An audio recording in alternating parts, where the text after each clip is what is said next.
비행기 소리가 멀어지고 낯선 공기의 냄새가 코끝을 스쳤다. 26살 진우는 대학을 졸업하자마자 해외에서 돈을 벌겠다는 결심으로 처음으로 혼자 캄보디아 땅을 밟았다. 그에게 그곳은 도전이자 새로운 시작이었다. 하지만 그 시작은 한 통의 구인 공고에서부터 이미 잘못되어 있었다. 한 달 1,000만 원 가능 숙식 제공, 해외 콜센터 근무. 그 단순한 문장이 그의 인생을 송두리째 바꿔놓았다. 처음 도착한 곳은 프놈펜 외곽의 낡은 건물이었다. 벽에는 CCTV가 달려있었고 창문에는 철창이 있었다. 입구에서 여권을 건네자 직원이 웃으며 말했다. 이제 가족에게 걱정 말라고 해요. 돈 많이 벌 수 있어요. 그 순간 진우는 이상한 예감을 느꼈지만 이미 늦었다. 첫날 밤 건물의 문은 잠겼다. 밖으로 나갈 수 없었다. 휴대폰은 빼앗겼고 대신 낯선 노트북 하나가 주어졌다.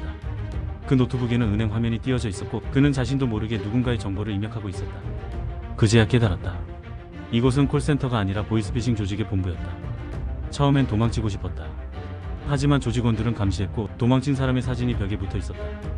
이 사람은 다시 돌아오지 않았다. 그 말 한마디에 그는 입을 다물었다. 한국의 가족들은 연락이 끊긴 아들을 찾아 헤맸다. 메시지는 읽히지 않았고 전화를 걸면 꺼져 있었다. 그러던 어느 날 진우의 SNS에 짧은 글이 올라왔다. 엄마 미안해요. 그 글은 단 3분 만에 삭제되었다. 엄마는 직감했다.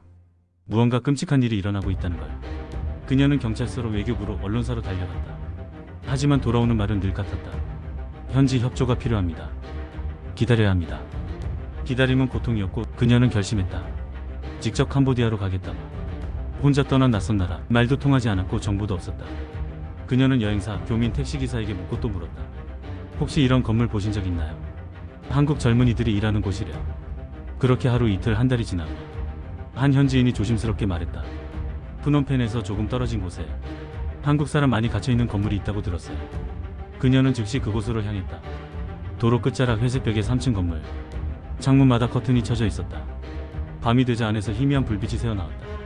그녀는 건물 앞에서 아들의 이름을 속삭였다. 진우야 듣고 있니? 답은 없었다. 그녀는 다음날 현지 경찰에 신고했다. 하지만 경찰은 쉽게 움직이지 않았다. 조직에는 현지 권력자들과의 연결이 있었기 때문이다. 그녀는 포기하지 않았다.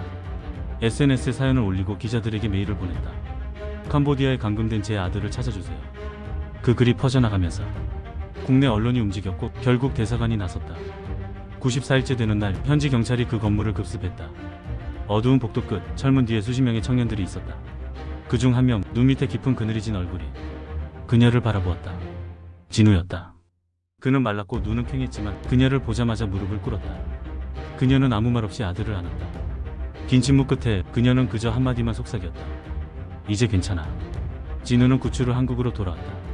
몸은 살아 돌아왔지만 마음의 상처는 깊었다. 악몽은 매일 그를 괴롭혔다. 하지만 그는 그 트라우마를 피하지 않았다. 자신처럼 속아 넘어가는 사람들을 막기 위해 피해자 지원단체의 자원봉사를 시작했다. 그는 사람들에게 말한다. 쉽게 돈을 벌 수 있는 일은 없습니다. 세상에 공짜는 없어요. 그리고 가족이 기다린다는 걸 잊지 마세요. 그의 이야기는 이제 다큐로 만들어져 또 다른 누군가의 경고가 되고 있다. 한 청년의 고통이 누군가의 생명을 지켜주는 경고가 된 것이다. 그리고 어머니는 그날의 마지막 비행기 소리를 여전히 기억한다. 아들이 처음 떠나던 그날 그녀는 손을 흔들며 말했다. 몸 조심하고 꼭 연락해. 그 단순한 한마디가 세상에서 가장 간절한 기도가 될 줄은 몰랐다. 어떤 감금보다 더 무서운 건 세상에 나 혼자라는 절망이었다. 하지만 엄마의 사랑이 나를 다시 세상으로 이끌었다. 구독, 좋아요 부탁드립니다.